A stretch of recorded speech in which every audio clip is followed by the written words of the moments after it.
햇살이 부드럽게 들어오는 거실. 부부가 함께 차를 내리고 앉는다. 오늘 날씨 좋네. 산책 다녀올까? 응, 가볍게 다녀오면 점심 준비도 편하겠지. 부부는 근처 공원으로 산책을 나선다. 평일에도 조용한 아침, 커피 한 잔과 빵으로 가볍게 아침을 해결한다. 집으로 돌아와 남편은 뉴스를 보고 아내는 취미로 뜨개질을 한다. 재미로 시작한 뜨개질은 소소한 하루의 일과가 되어버렸다. 요즘 주식이나 연금 수익도 확인해둬야지. 맞아, 저번 달 카드 내역도 정리해놓자. 오늘은 고등어 구이랑 시금치 나물이야. 좋아. 이렇게 먹으면 점심 외식할 필요 없겠네. 퇴직하면 일주일에 몇 번 식사 준비를 한다는 말을 들었지만 정말 할 줄 몰랐는데 너무 고마워. 정말 맛있네. 도서관 가서 책 좀 빌려올까? 좋아. 돌아오는 길에 시장 들러 장도 보고. 오늘 하루도 조용하고 좋았네. 맞아. 이렇게 소소한 일상이 참 좋아. 이렇게 하루 일상이 평온하게 지나가고 있습니다. 퇴직 후 60대 부부가 한 달을 안정적으로 살기 위해서는 생활비 계획이 필수입니다. 은퇴 전과 달리 일정한 소득이 줄어드는 만큼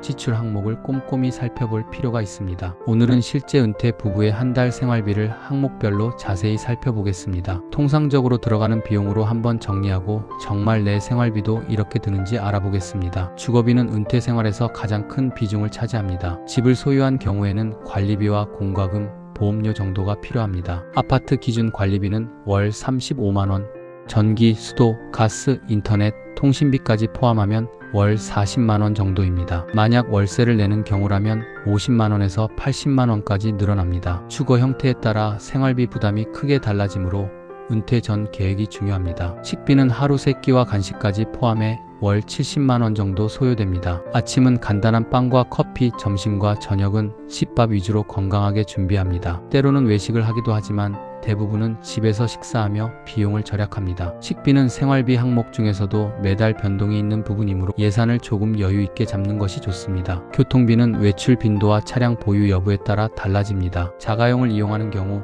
기름값, 보험, 정비비까지 포함해 월 30만원 정도가 필요합니다. 대중교통을 이용한다면 월 15만원 정도면 충분합니다. 주말 외출이나 취미 활동으로 인한 추가 교통비까지 고려하면 월 5만원에서 10만원 정도를 더 잡는 것이 안전합니다. 60대 이상은 건강관리가 매우 중요합니다. 정기 건강검진, 약, 치료 비용을 포함하면 월 7만원에서 15만원 정도 필요합니다. 여기에 건강보조식품이나 운동비용을 포함하면 조금 더 늘어날 수 있습니다. 예상치 못한 질병이나 입원 비용도 발생할 수 있으므로 예비 자금 확보가 필요합니다. 은퇴 후 여가와 취미 활동은 삶의 질을 높이는 중요한 요소입니다. 영화, 공연, 소규모 여행, 취미 활동에는 월 15만원에서 30만원 정도를 지출합니다. 책이나 음악, 커피 등 소소한 취미 생활 비용도 포함되어야 합니다. 여가비는 개인 취향에 따라 차이가 크므로 자신의 생활 스타일에 맞춰 계획하는 것이 좋습니다. 생활용품과 잡비에는 청소용품, 세제,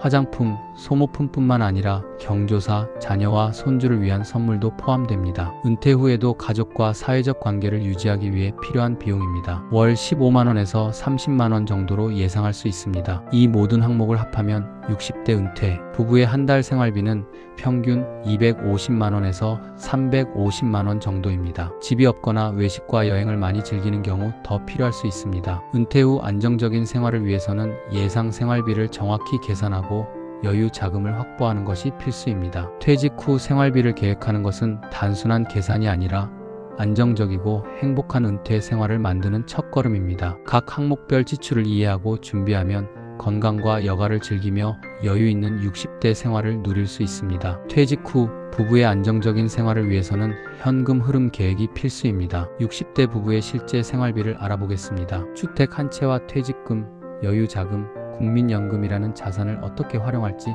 매월 생활비 330만원을 어떻게 마련할지 구체적으로 살펴보겠습니다. 부부가 소유한 주택 가치는 4억 5천만원입니다. 이 집은 단순한 주거 공간을 넘어 재정 계획의 핵심 자산이 됩니다. 필요하다면 다운사이징을 통해 여유 자금을 확보할 수도 있습니다. 또한 퇴직금 2억 5천만 원과 여유 자금 1억 5천만 원은 생활비 충당과 투자, 비상금으로 활용할 수 있습니다. 부부 합산 국민연금은 월 240만 원입니다. 이는 매달 안정적으로 들어오는 현금 흐름으로 생활비 330만 원의 약 72%를 충당할 수 있는 핵심 수입원입니다. 연금 수입을 기반으로 나머지 금액을 어떻게 마련할지 계획하는 것이 중요합니다. 퇴직 후 1년은 실업급여와 여유자금에서 100만 원씩 12개월, 2년은 200만원씩 36개월을 사용할 계획입니다. 8,400만원이라는 큰돈이 4년 동안 사라지게 됩니다. 2억 5천이라는 퇴직금은 30년이라는 긴 기간 동안의 노후자금이기 때문에 건드리지 않고 연금으로 약 100만원씩 사용할 계획입니다. 1억 5천만원 중 8천만원이라는 큰돈이 사라지고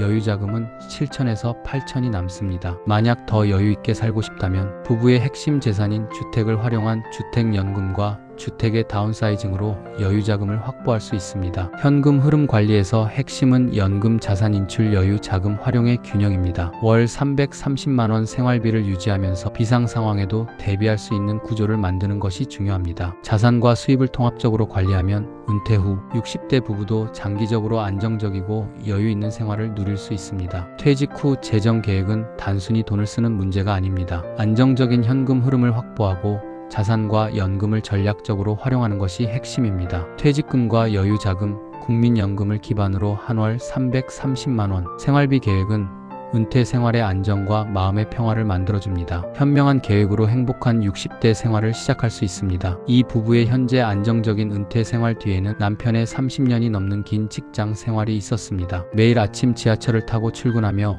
그는 가족을 위해 묵묵히 하루하루를 쌓아갔습니다. 승진의 기회, 더 큰 월급, 화려한 삶 그 어느 것도 남편의 목표가 아니었습니다. 그는 오직 가족의 미래를 위해 일했습니다. 새벽부터 야근까지 몸은 지쳤지만 마음만은 흔들리지 않았습니다. 그 결과 퇴직금과 국민연금을 기반으로 한 안정적인 은퇴 준비가 가능했습니다. 30년 동안 남편은 검소한 생활을 이어갔습니다. 외식보다는 집밥, 사치보다는 필요한 것만, 커피 한 잔도 마음 편히 즐길 수 있는 날이 몇 년에 한 번일 정도였습니다. 작은 절약이 쌓여 부부가 은퇴 후에도 여유있게 생활할 수 있는 토대가 되었습니다. 그의 검소함과 근면함은 단순한 절약이 아니었습니다. 부부가 함께 안정적으로 살아갈 수 있도록 손주를 위해, 노후를 위해 모든 결정을 신중하게 내렸습니다. 월급의 일부를 저축하고 투자 계획을 세우며 늘 미래를 생각했습니다. 때때로 친구들과의 모임, 여행, 소소한 사치를 포기해야 했지만 그는 후회하지 않았습니다. 오히려 가족이 편안히 살 수 있다는 생각에 보람을 느꼈습니다. 그가 쌓은 노력은 단순한 돈이 아니라